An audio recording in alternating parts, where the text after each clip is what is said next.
Good evening, everyone. My name is Gina Van Norman, and I'm here to share with you a Mississippi story. I was a former Miss Hospitality where I was required to learn many facts about the great state of Mississippi to be able to compete in the state pageant, and I also have a rigorous education in art history from my Performing Arts High School where I specialize in Mississippi art history. Mississippi is a state with rich history and American culture. Artists have influenced people with music, writing, and much more. Innovation is no stranger to Mississippians because this is a place where hearts beat, sodas are bottled, and sounds are just frankly better down south. So first things first, let's get started with some history and facts about Mississippi.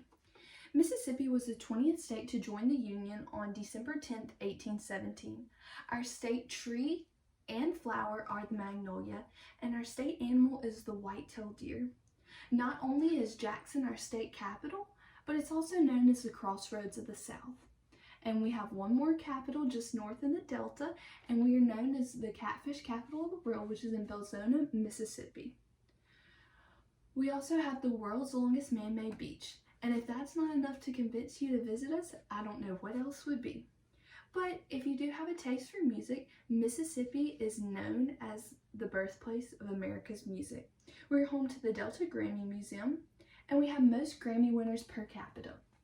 So, can you think of a Mississippi musical artist who was born and raised here in Mississippi? I'll give you just one moment. Well, if you couldn't guess, it was the one and only Elvis Presley. He was born in Tupelo, Mississippi on January 8th, 1935. He is mainly known for Jailhouse Rock, Love Me Tender, and the way that he moves those hips. Next we have William Faulkner, who was born on September 5th, 1897 in New Albany, Mississippi. He writes one of my most favorite short stories, A Rose for Emily. He also attended the University of Mississippi in Oxford. After attending school there, he decided to call it home, and you can find his home named Roanoke. It's funny in Mississippi how sometimes our artists cross paths. Well, grateful they did, because now Mississippi is home to McCarty Pottery, thanks to Lee McCarty and William Faulkner. Lee McCarty taught at University High School, and one of his students introduced him to Faulkner, who allowed him to get clay from the creek behind Roanoke and start his business in Marigold, Mississippi. Next artist you might not know as well, but he's influenced your childhood more than you know.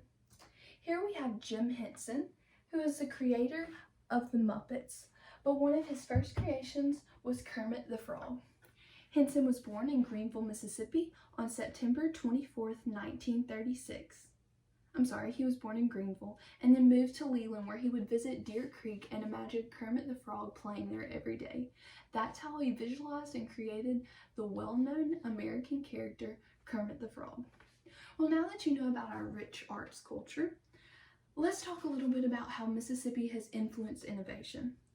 At the University of Mississippi Medical Center, the first heart transplant took place in 1963 by Dr. James D. Hardy, who was the professor of surgery and the chairman of his department. He removed a chimpanzee heart and placed it into a human.